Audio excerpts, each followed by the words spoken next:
Throughout history, great civilizations became famous for different reasons. Ancient Egypt built monuments that still inspire wonder. Greece transformed philosophy. China changed the world through invention. India became the birthplace of some of humanity's greatest spiritual traditions. But high above the clouds, on one of the harshest plateaus on Earth, another civilization dedicated itself to a very different question. Can the human mind itself be transformed? For more than 1,000 years, the Tibetan plateau became home to an extraordinary number of meditation masters, scholars, philosophers, and spiritual teachers whose influence reached far beyond the Himalayas. Some spent decades in solitary retreat. Others wrote philosophical works still studied today. Some became teachers to kings. Others lived as wandering yogis with almost no possessions. Their lives were remarkably different, yet they all emerged from the same civilization.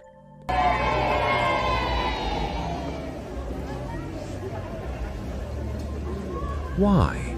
How could one remote region, isolated by some of the highest mountains on Earth, produce so many influential spiritual masters? Was it the mountains, the monasteries, the culture, or something far more profound?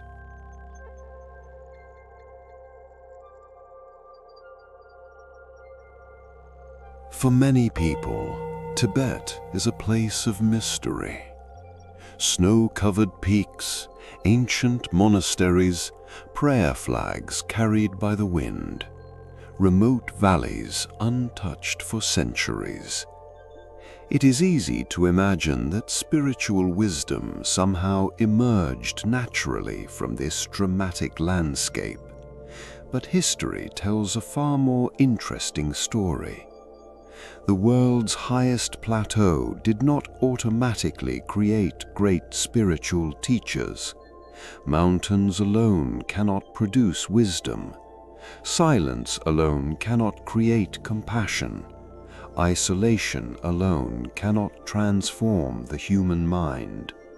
If geography were enough, every mountain range would have produced the same legacy. Clearly, something else was happening here, something that unfolded over centuries through generations of teachers, students, families, and entire communities.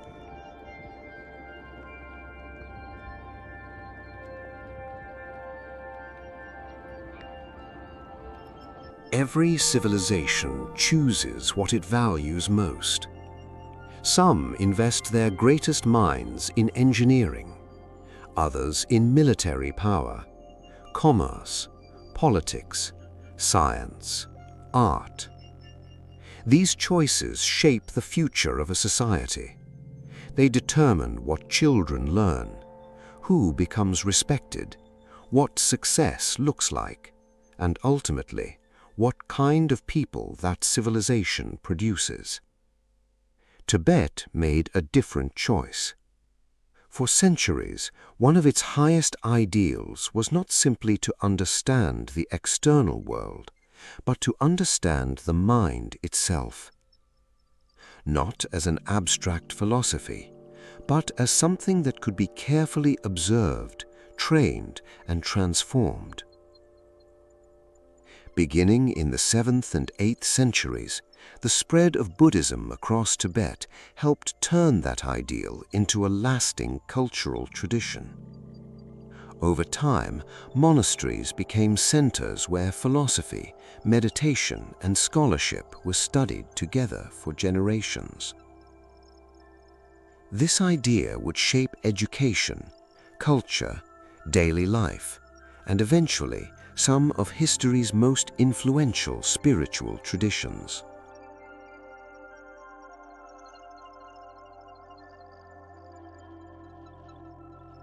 Yet even this raises another question. Many cultures value wisdom. Many religions encourage compassion. Many civilizations have produced remarkable thinkers. So why did Tibet produce such an unusually large number of influential contemplatives? Why did so many people dedicate their entire lives to inner transformation? And perhaps more importantly, how did that tradition continue generation after generation for over 1,000 years? The answer cannot be found in a single person, nor in a single monastery, nor in a single belief, because Tibet's greatest achievement was never one extraordinary master. It was creating an environment where extraordinary masters could continue to emerge.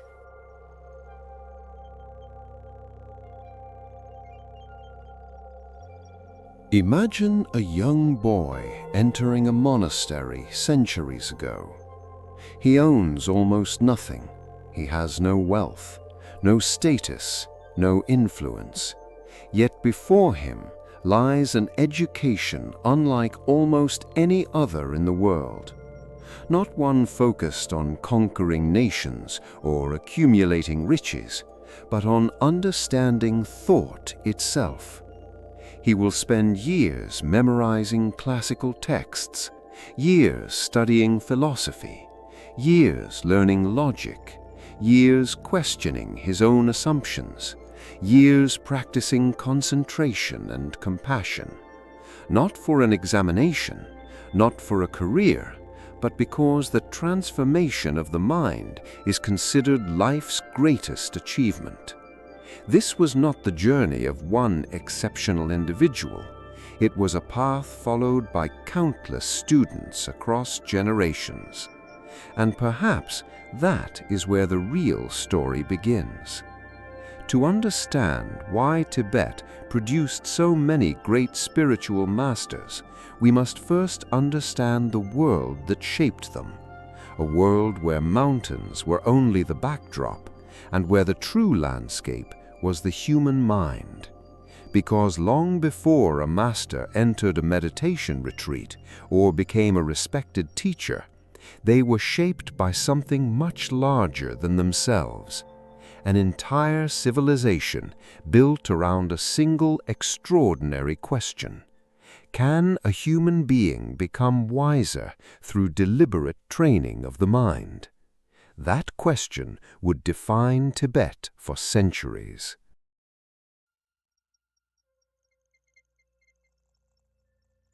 Every great civilization leaves behind a legacy. Some leave monuments. Some leave inventions.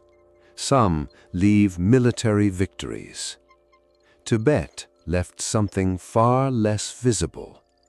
A civilization built around one extraordinary belief, that the human mind could be transformed. But this idea did not appear overnight, nor did it belong only to monks hidden inside monasteries. Over centuries, it became woven into the culture itself. To understand Tibet's spiritual masters, we must first understand the civilization that raised them.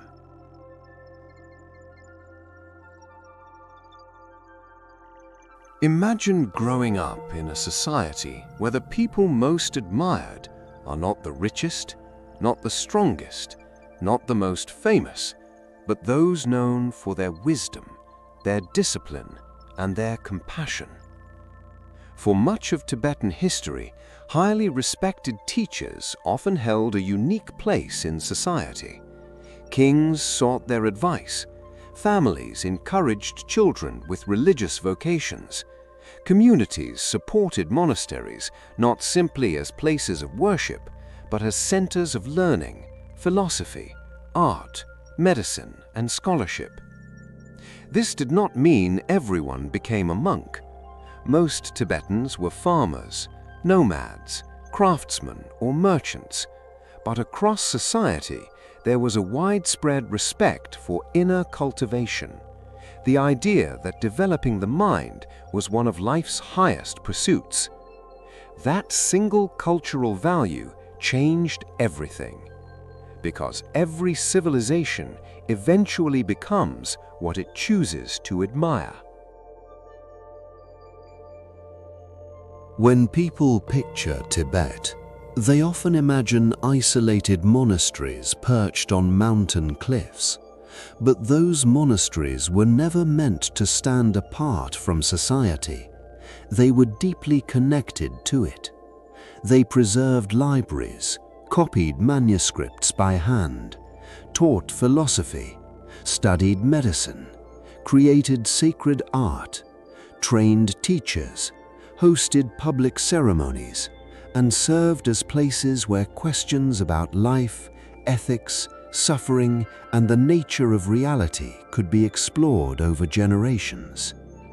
In many parts of the world, knowledge was preserved in royal courts, universities, or great cities. In Tibet, much of that intellectual life also flourished within the monastic tradition. These were not simply places for prayer. They were among the most enduring centers of learning on the plateau. Some of the greatest monastic universities, including Drepung, Sera, and Ganden near Lhasa, educated thousands of monks and became among the largest centers of Buddhist learning in the world. Modern societies often measure progress in years, economic growth, technological innovation, political change. But the Tibetan tradition invested in something that cannot be rushed: human development. A monastery was never expected to produce a great teacher in a few months or even a few years. Training often unfolded across decades. Some practitioners and years studying before beginning long retreats. Others devoted entire lifetimes to teaching the next generation. This patience shaped the culture itself, because when a society believes that wisdom requires decades, it naturally learns to think beyond immediate results. That perspective is increasingly rare today. In a world driven by speed, Tibet preserved a tradition built on patience. Another feature distinguished Tibet. Learning was never seen as a solitary journey. Knowledge passed from teacher to student, generation after generation, not only through books, but through conversation, observation, correction, experience. The relationship between teacher and student became one of the pillars of Tibetan learning. A teacher was not simply someone who delivered information. A teacher demonstrated how knowledge could become lived experience. This continuity helped preserve teachings with remarkable consistency across centuries. Ideas were not merely read, they were practiced, questioned, refined, and passed forward. People often assume Tibet produced great spiritual masters because it was isolated from the rest of the world. Isolation certainly influenced its history. The vast mountains created natural barriers. Travel was difficult. Communication was slow. But isolation alone explains very little. Many remote places remained remote. Few developed such an extensive contemplative tradition. Perhaps Tibet's true advantage was something else. It had enough continuity to preserve institutions that in other parts of the world were repeatedly disrupted by war, political upheaval, or changing priorities. Generation after generation, the work continued. Teachers trained students. Students became teachers. Knowledge accumulated rather than disappearing. Over centuries, that continuity became one of Tibet's greatest strengths. By now, the mystery begins to look different. Perhaps Tibet did not produce remarkable spiritual masters because its people were somehow different. Perhaps it was because it inherited a civilization that devoted extraordinary resources, extraordinary patience, and extraordinary respect to the training of the mind. But one question still remains. What exactly did that training look like? How could an ordinary child enter a monastery and, after decades of disciplined study, emerge as one of history's great spiritual teachers? To answer that, we must step inside one of the most demanding educational traditions the world has ever known. Imagine you are 8 years old. You leave your family, walk through the gates of a monastery, and begin a journey that may last the rest of your life. There is no promise of wealth, no promise of fame, no guarantee that you will ever become a great teacher. Only one expectation: to train your mind. For centuries, this was the path followed by thousands of monks across Tibet. Some would eventually become renowned scholars. Some would become meditation masters. Most would live quiet lives, known only within their own communities. But regardless of where the journey ended, the training itself followed a remarkably consistent purpose. Not to fill the mind with information, but to transform the person who carried it. The first years were rarely dramatic. There were no mystical experiences, no secret ceremonies, no instant enlightenment. Instead, there was discipline. Students memorized classical texts, sometimes thousands of pages over many years. To modern audiences, memorization may sound old-fashioned, but within the Tibetan tradition, it served a deeper purpose. Knowledge had to become part of the mind itself. Only then could it be examined, questioned, and ultimately understood. Information was never considered enough. Wisdom required something more.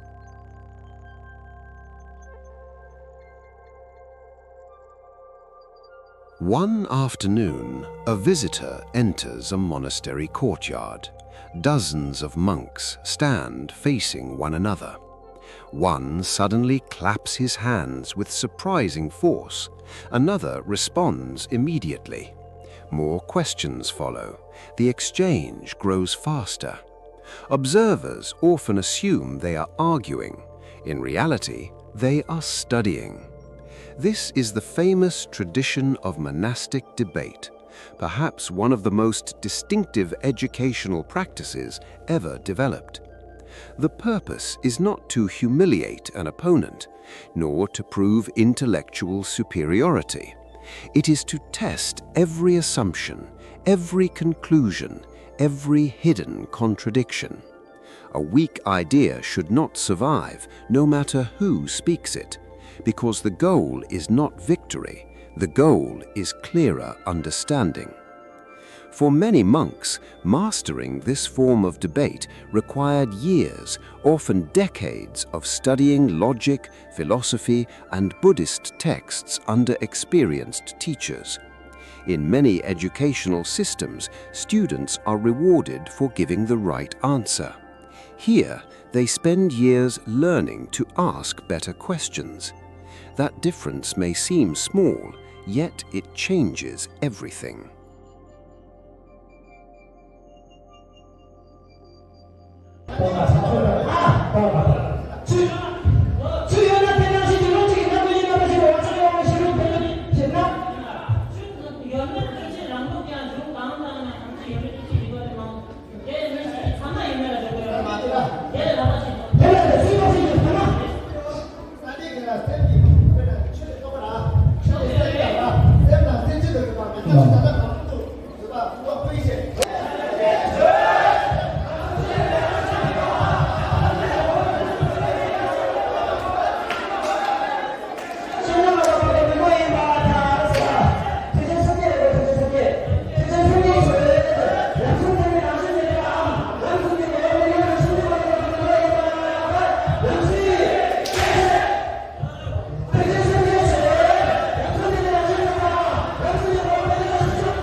After hours of study and debate comes something quieter: meditation.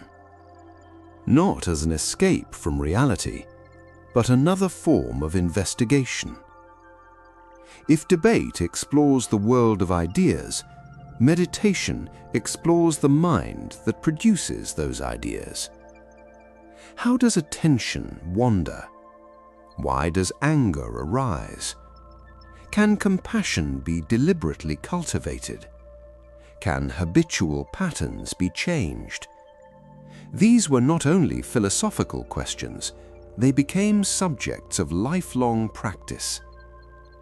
Long before modern psychology began studying attention and emotional regulation, Tibetan contemplative traditions had already devoted centuries to observing the mind through disciplined practice.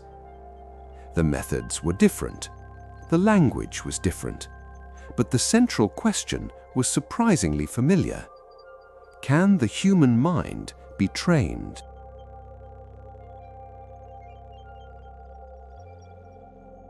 For some practitioners, years of study were followed by long periods of retreat, sometimes lasting months, sometimes several years. To many people, the word retreat suggests escaping the world. Within the Tibetan tradition, it served a different purpose. It was a period of sustained practice, a chance to examine the mind without the constant interruptions of ordinary life. Not everyone undertook such retreats, and not everyone became a renowned master. But across generations, they reflected an extraordinary commitment to inner training. Few civilizations invested so much time into understanding consciousness through direct experience.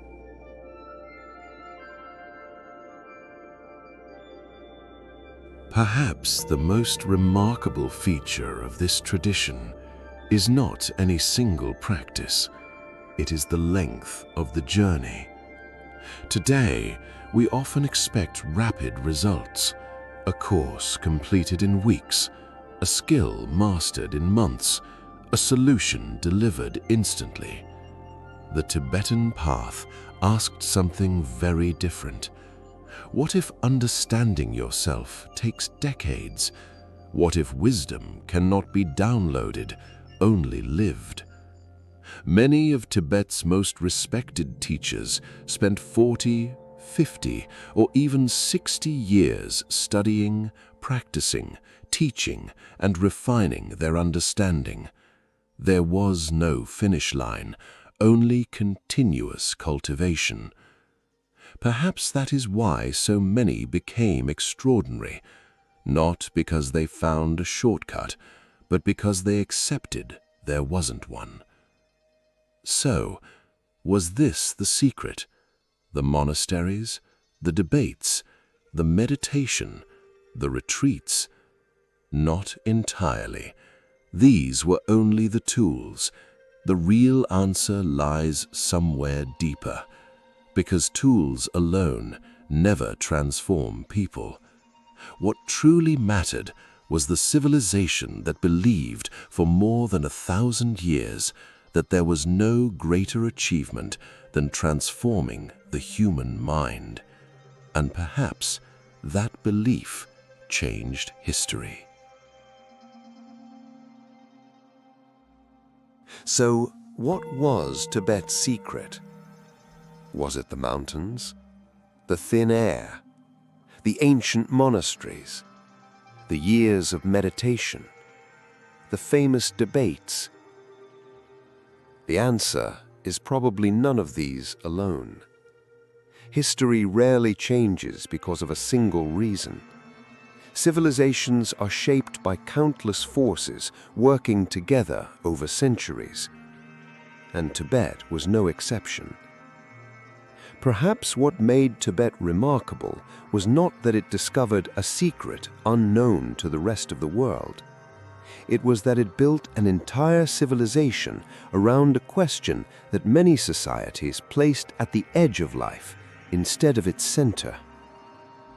Can a human being become fundamentally wiser, more compassionate, and more free from suffering through disciplined training of the mind? For centuries, that question was not reserved for philosophers. It shaped education. It influenced art. It inspired literature. It guided communities. It defined the highest ideals of society.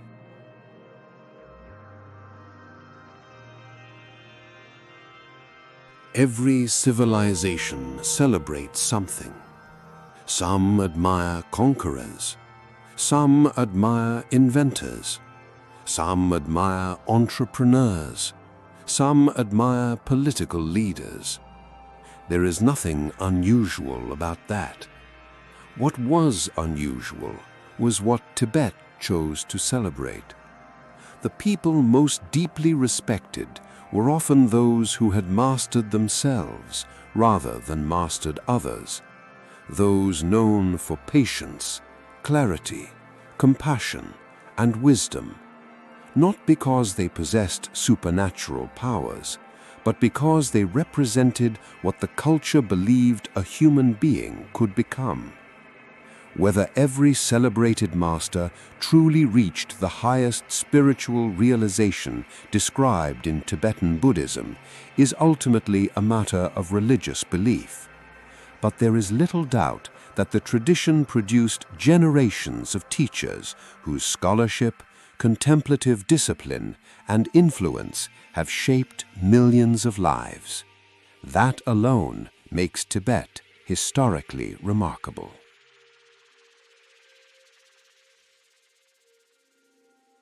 Looking back, the mystery begins to feel less mysterious.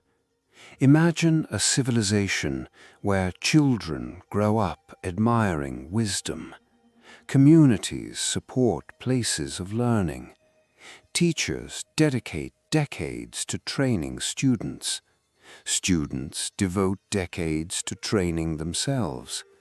Knowledge is preserved across generations. Patience is considered a virtue. Compassion is treated as a discipline. And understanding the mind becomes one of society's highest goals. Would it really be surprising if such a civilization produced an extraordinary number of spiritual masters? Perhaps not. Just as societies that invest heavily in science often produce great scientists, or societies devoted to music produce remarkable musicians, a civilization that invests centuries in contemplative training may naturally produce exceptional contemplative practitioners, not by accident, but by design.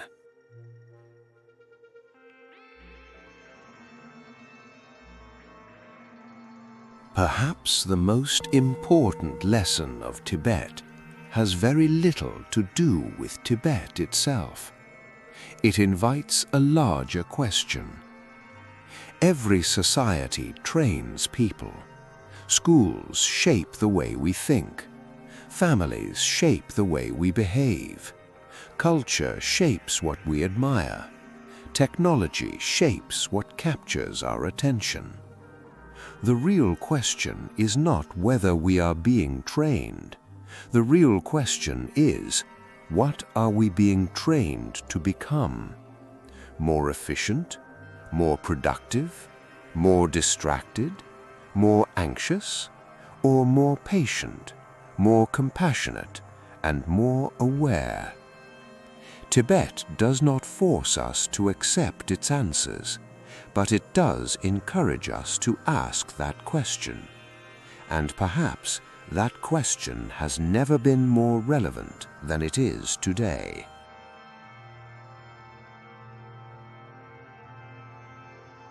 People often search Tibet for hidden secrets, ancient prophecies, mystical powers, lost knowledge. But perhaps Tibet's greatest legacy was never hidden at all. It was visible in its schools, its monasteries, its teachers, its students, and in a civilization willing to spend generations cultivating qualities that cannot be measured by wealth or status. In today's world, we often ask how technology can change humanity. Tibet asked a different question. How can humanity change itself? That question shaped centuries of learning. It inspired countless practitioners, and it continues to attract people from around the world, not because it offers easy answers, but because it points towards one of the oldest and most universal human aspirations: to understand the mind and to become a better human being.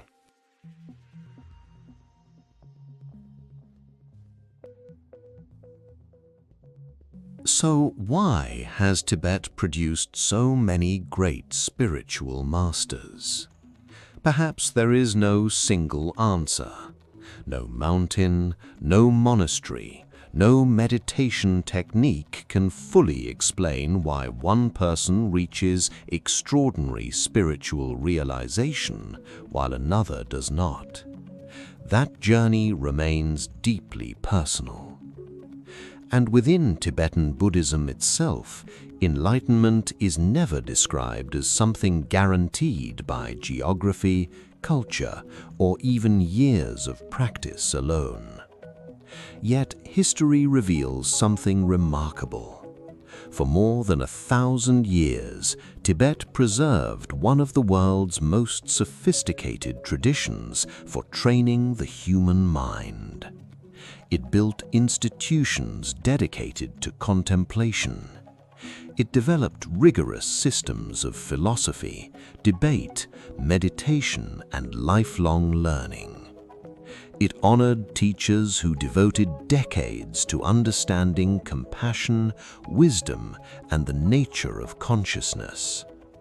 Few civilizations invested so consistently or for so long in that single pursuit.